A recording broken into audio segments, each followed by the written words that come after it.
final segment, our last 30 minutes here on the first ever TD show. Been a great morning. Talked about a lot of things. We're going to bring it back down home. We're going to talk about some things that everyone around here loves. Metcalfe County Hornets sports, both boys and girls basketball, maybe a little outdoors, and we're going to hit your Twitter and Facebook questions. And thank you for all you've done for us, listening to us today. Hey, and you better stick around because at the end we got 2 minutes with Paula Dan. Don't want to miss. You will not get better radio today, I guarantee Hey, you. if you want to get a lady, you listen to what I got to say. I'll teach you how to keep your woman. Now listen here. First thing we're going to talk about in this segment, Metcalfe County sports. Our boys and girls got 3 big games coming up each. 2 of them district games. We both won a district game, lost 2 district games. We're going to start off going to Cumberland County. They're 1-9 on the year. We're just 2-9. We beat Cumberland County. That's one of our 2 wins. I think we can beat them again pretty handily if we want to. We play hard. If you haven't came out and watched the boys play, they haven't won a lot of games, but golly, do they play hard. I'll agree with that. In the games that I've seen, they hustle. I haven't seen a team hustle like they hustle in a long time. Especially at Metcalfe County. Yeah, I mean, they don't have the size. They do have some talent. I mean, they can shoot when they need to. They can handle the ball well. They're just small. They're young. Not very many seniors on the team. A lot of sophomores, freshmen playing. A lot of juniors. A couple seniors, but not seeing big minutes. The thing I like to talk about with them is they have a lot of football strength, but not a lot of basketball strength. And I think that comes with experience. When you harness that football strength into coordination with basketball strength, I think you'll really see them grow as the season continues to progress. When you look at Logan Bell, he's about as big around as my hand, but golly, that kid can knock anybody out of the gym, and he can jump over anybody's head. He's very athletic. 100% hustle, 100% effort, just like the rest of the team. I mean, they've got some kids that can shoot 3-pointers. Spencer Noe can drain them when he needs to. Little Zumberly kid brings the ball up and handles it very well. Ty McMurtry playing inside, and Jalen Clemens when he comes in and plays inside, and Van Zant when he comes in and plays White inside. On the perimeter. Yeah, we've got Colby White outside who also brings the ball up a lot, kind of like their go-to guy when they need to hit a cutter for a layup, when they need a big shot. Colby White generally has handled it pretty well. Rare known fact, he had a dog named TJ. Don't know if he still does. Just thought I'd throw that in there. Yeah, well, he looked at him and thought it looked good. Well, he thought it was me one day, and it was just the beard. But like I said, very hard playing team. They're coached very well. They don't give up. You can see them. They'll be down 30 points, busting their hind end. But we're going to start district play. We've played a couple district games. We're going to kind of get into the heart of the schedule. We're going to take on Cumberland County at Cumberland County. I think a very winnable game. Go to Burstville, it's usually a little rowdy in there, but we can handle Cumberland County pretty well. I think the boys can. Then we go to Clinton County. Clinton County is a team that I think can contend for the district. I've seen a lot of can contend for the region. They're winning the district right now. Them and Russell County are both playing pretty well, but I like Clinton County's odds of winning the district. I like them to make a run in the region. It's a team that if we can hit shots, if we can knock down points outside, we can play with them. They're very tall, very athletic, very skilled. I say that Clinton will probably get the best of us in that game. Then we go to Monroe County. Monroe's a team I haven't seen play this year. They're 8-4. I know that they played with Russell and beat them, and we've lost to Russell. They lost to Russell just as we've lost to Russell. I think they lost by a pretty big margin. I don't know if they haven't played level competition we have or what, but maybe we can play with them. Like I said, I haven't seen Monroe play. Girls also. We know they lost McMurtry and Eskridge, which hurt them a lot, but they have a lot of talent still left on the team. He's talking about the girls here, that we're just now getting into the girls, and so don't think we had a McMurtry and Eskridge play for the boys and you can't remember them. Well, there aren't very many Eskridges around that you could be confusing with. But Samuels for the girl, really good player. I think the team will go about as far as she goes. I believe if you can get the ball in her hands, she can really do a lot with it. Yeah, and she's made strides even in the first 10 games they've played this year in her ball handling ability. Last year before she didn't didn't handle the ball very well this year. She can bring it up court if there's pressure. She can take it coast to coast, make big plays. Very super athletic. Jump out of the gym. Doesn't have a lot of height to her. Very strong for a girl. Can shoot well. Can drive and handle the ball now. Great ball player. We know she comes from a long line of great ball players. Pretty clutch. Can handle most anything. They also are going to go play at Cumberland County and then Clinton County. Cumberland County girls, that they're going to be playing a little better than their boys. They're 5 and 6. We've played them and lost to them, but it's definitely a team we could beat. Team we played very well with. Our girls have lost a lot of close games. They've had a lot of games that came down to the last couple minutes.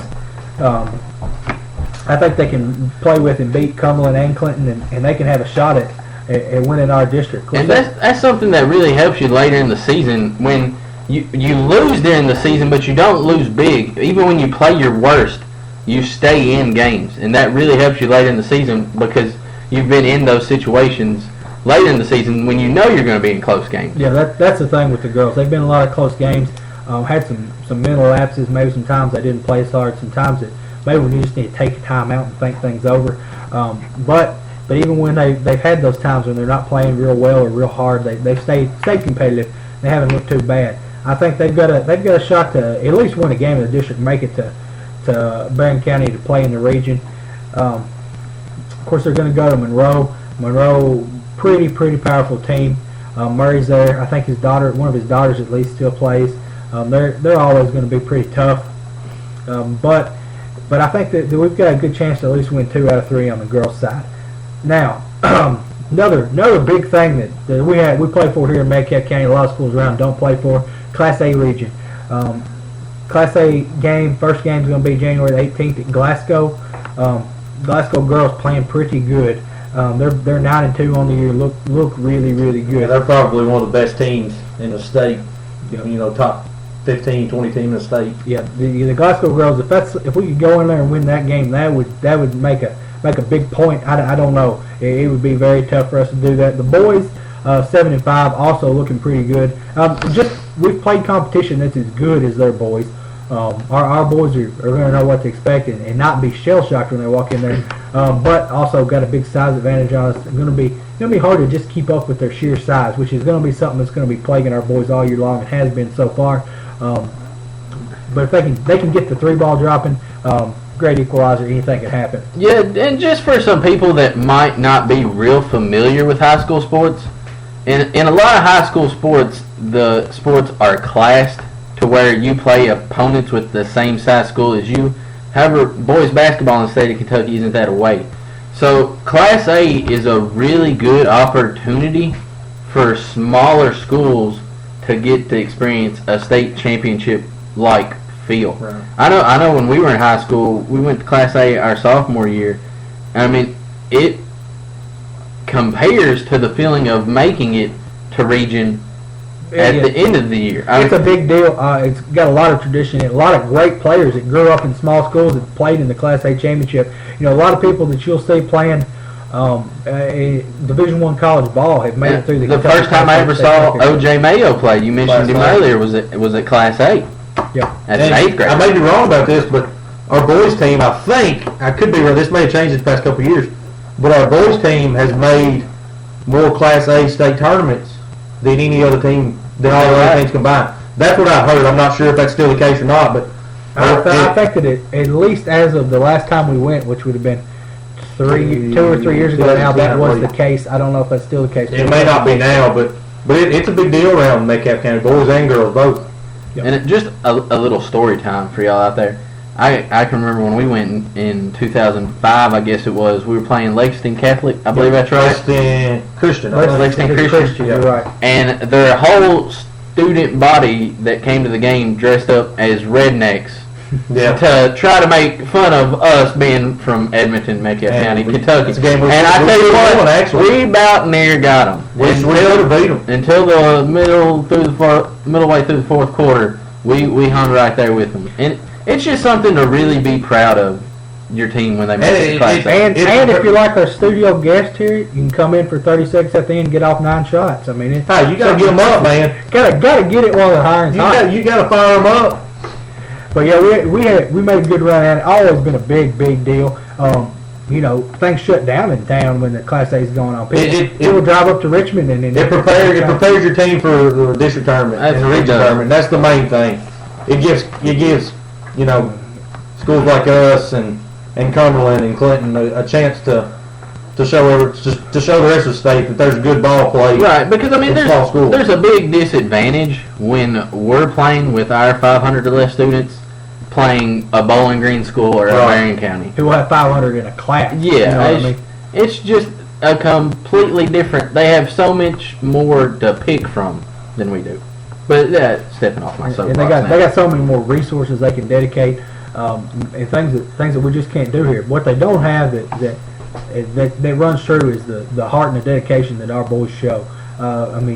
You give them another year. I know we'll be losing Logan for next year, and he's a big power player. But you let those boys grow up just a little bit. Get a little more football strength, a little more basketball strength instead of football strength, as TJ likes to call it. You can't buy that dedication. Can't teach that dedication. You can't teach that hustle. They're doing a lot of things right. Just got to get the ball to drop a few more times and try and turn things around here the second half of the season.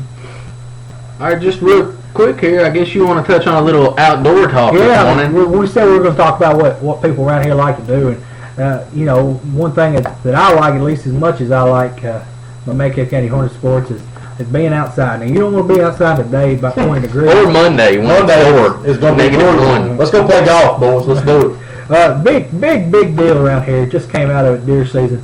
A lot of people here like to hunt and fish. If you got a comment or question about that, now you know what we're talking about. You can shoot us one for next week. Maybe we can. Hopefully we'll be on before next year. Oh yeah, yearly show. We'll try and get into that next week. We'd like to do a full, maybe 10-minute segment talking about hunting and fishing, things like that. Yeah, if you could, you can just tweet or Facebook us pictures of your deer, maybe tell us about your deer, your hunting experience this year. We're on the radio now, but we've also got a video feed that'll be up later. We'll try and get some of your pictures in there if we can. We'd like to know what you got going on. If you want to give us some information on Facebook or Twitter, we'll talk to you about it. Also, Kentucky in the past couple of years has become the premier deer hunting state in America. More Boone and Crockett entries here than anywhere else in the world. Obviously a great state. It all comes back to how we manage our deer here in Kentucky. We've got certain wildlife management areas that are hunted separate from the rest of the state. Lets those herds build, lets the genetics get a little bit better, a little bit stronger. Also got a limit on our deer. There are a lot of states that have a lot of deer and they don't have any limit. And because they've got so many deer, and so many are taken every year, they never get that great genetics and they never get huge. Here you're limited to one buck within the main part of the state unless you're hunting those wildlife management areas. Is it Alabama? You can hunt 40 deer, I believe? Yeah, it's 40 deer. Wow. Depending upon where you're at. But the deer you see there won't compare to the deer you see here. You'll see a lot of them. Oh yeah, I've heard of people that've gone down there and seen 1,000 deer over the weekend. Of course, you might see 120, 130-inch deer. Now, I'm not saying you can't grow big deer in Alabama. If you ever know who Jeff Banks is, he's a guy who's got a farm down there. I call it a farm. I guess it's more like a ranch. It's a big piece of land. Growing 3 or 4 Boone and Crockett deer down in Alabama, which is pretty tough to do. But here in Kentucky, we've got a lot of great deer, a lot of great opportunity for the outdoors. I had a guest who's going to come on with us. He ended up being sick today, couldn't make it. Going to tell us about hunting sandhill cranes. It's something that's just opened up last year in the state of Kentucky. You've seen them. They're these big grayish blue birds. You see them eating fish out of water. They got big long necks on them, and they're migratory. They come down from the north and they're heading south, and they stop off in Kentucky. Big flocks of 1,000 at a time. This last couple of years is the first time you've been able to hunt those in Kentucky. It's really caught on, and people really like it. We'll have to get him on next week to talk about that. Yeah, that'd be interesting. Yeah, I'd like to hear a little bit more about that. Now, we know it's ice cold outside right now. You don't want to think about being on the water. Another thing coming up that's going to be great is bass fishing. Here in Kentucky, we've got some of the best bass fisheries in the world again. It's cold right now, but as soon as that water temperature starts to warm up just a little bit, we get the water temperature up in the 40s and 50s, bass are going to really be moving. It's going to be a great time to get out there and start fishing. Some of them are going to be deeper water fishing, some crankbaits and probing some deep structure. Yeah, something we talked about the other day. You talking about bass fishing? This Alabama rig. Yeah. Could you tell me a little bit about it? Yeah, Alabama rig. If you're not Is it like it's supposed to look like a school of fish? Yeah, it looks like a school of fish. It's a new thing. It's not new, but it's new to the world of bass fishing. Caught on about 2 years ago, maybe about a year and a half ago. It's always been used in striper fishing. They troll them behind their boats. What it is, you have a jig head shaped like a minnow or a shad or something, and you have 5, depending on your state in Kentucky, you can have 5. You have 5 trailer arms that come off of it with 5 baits with 5 hooks in them.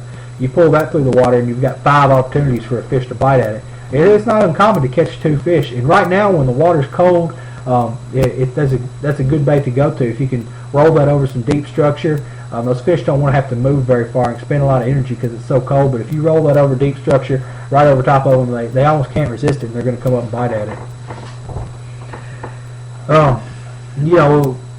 Like I said, a lot of great things going on outdoors in Kentucky. It's kind of hard to think about being outside right now as cold as it is. Before you know it, though, birds will be chirping, turkeys will be gobbling, be ready to hit the woods, get some big spring gobblers. We're going to try and get a guest on next week, talk to us about that a little bit.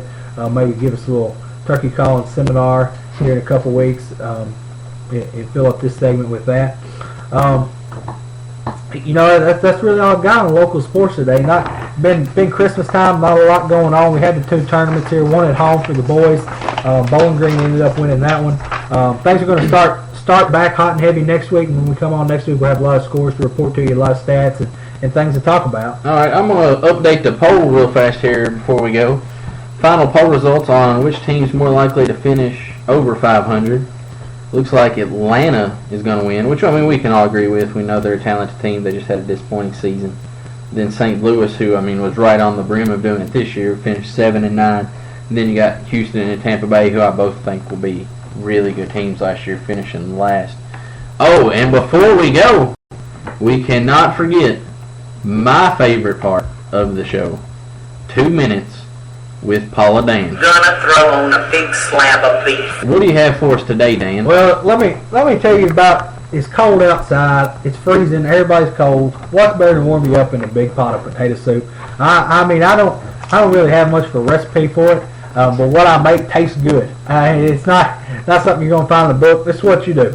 Get you a big pot. It's gonna have to be a big one. Some people call them a stock pot. I don't have any idea. I cook because I like to eat. I don't cook because I know much about it. But you get you a big pot, some people call it a stock pot, 2 sticks of butter. Throw it in there, melt that butter down. Get you about half a cup maybe of flour. Throw that in there, mix it up till it's a nice thick base. And then get you about 6 or 7 cups of milk. Depends how thick you want it to be. If you want it to be a little runnier, I'd go 8 cups of milk. If you want it to be a little thicker, I'd go with 6, somewhere in the middle, 7 cups of milk. Dump that in there, let it boil. Get it boiling, get you about 5 potatoes, skin them, chop them up into cubes. Might want to do that beforehand because, believe it or not, that milk and butter will boil pretty quick. Toss those potatoes in there and let them simmer for about 10 minutes. While all that's going on, cut you up some onions and fry you some bacon. If you're lazy like me, don't want to fry it, stick it in the microwave for about 7-8 minutes, whole package of bacon. It'll get nice and crispy. When that comes out, crunch up your bacon, throw it in, chop up your green onions, throw that in there, get a whole package of cheese, whatever kind of cheese you like. I use mild cheddar. I'm kind of dull. I don't get real adventurous with my cheese selections. Dump that whole bag of cheese in there, a couple big globs of sour cream, put the top on it, let it set till that cheese is melted, stir it up real good, and I guarantee your woman will like it. She'll come home from work, you have a nice pot of warm soup on it, kickstart your evening just right. All right, that sounds good. And that's about all we have for the first ever TD show. We'll be on next Saturday, same time, same place. Be sure to get on Twitter, Facebook, interact with us. Before we go, we do have a couple questions on Twitter. We'll hit those up. Okay. We've got a few minutes left here in our segment. Let's see.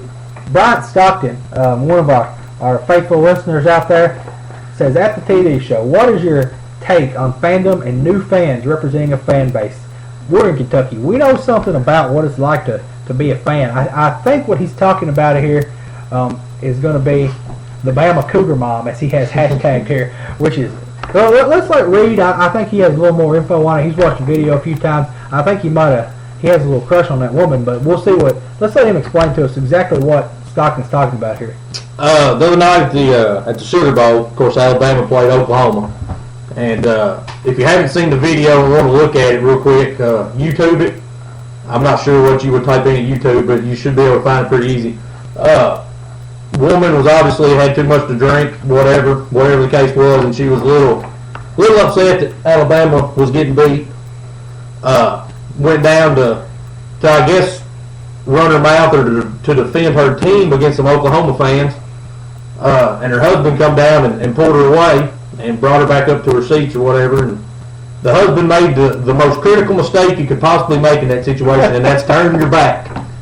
And when he turned his back, all you saw was this woman coming out of nowhere, diving on top of these fans and just swinging fists, kicking, throwing elbows, and just acting like an idiot pretty much.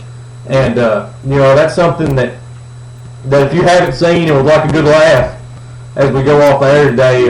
I would definitely YouTube that. What that brings up is fanhood.